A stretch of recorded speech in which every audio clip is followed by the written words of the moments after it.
বাংলাদেশ ইসলামী ছাত্র শিবির। আমরা আমাদের জায়গা থেকে স্পষ্ট একটি জিনিস বলতে চাই যে কেউ কোনোদিন কোনো সত্যকে চাপিয়ে রাখতে পারে না। সত্য প্রকাশিত হওয়ার সময়ের শুধু অপেক্ষা। এই অভ্যুত্থানের রাজপথে থাকা, পরামর্শ দেওয়া, গুরুত্বপূর্ণ পদক্ষেপে সহযোদ্ধার মতো ভূমিকায় থাকার কাজগুলো করেছিল বাংলাদেশ ইসলামী ছাত্র শিবির। আমরা আমাদের জায়গা থেকে স্পষ্ট একটি জিনিস বলতে চাই যে কেউ কোনোদিন কোনো সত্যকে চাপিয়ে রাখতে পারে না। সত্য প্রকাশিত হওয়ার সময়ের শুধু অপেক্ষা।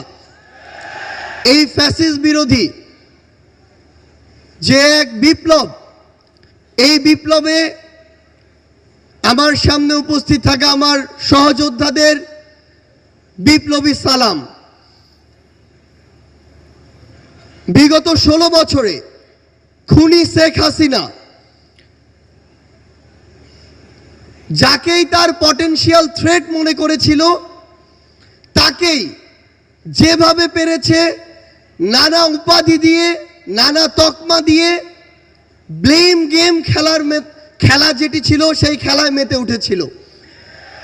আমরা দেখেছি অনেক নিরপরাধ মানুষকে, অনেক নিরপরাধ আলেম ওলামাকে কিভাবে শুধুমাত্র তার পটেনশিয়াল থ্রেট মনে করার কারণে জেলখানা থেকে শুরু করে হামলা মামলা নির্যাতনের মাধ্যমে হত্যা করেছে।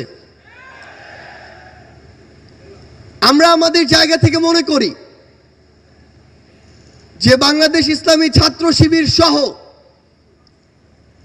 বাংলাদেশের এমন অনেক গুরুত্বপূর্ণ ব্যক্তি ছিল, সংগঠন ছিল, যাদেরকে এই খুনি শেখ হাসিনা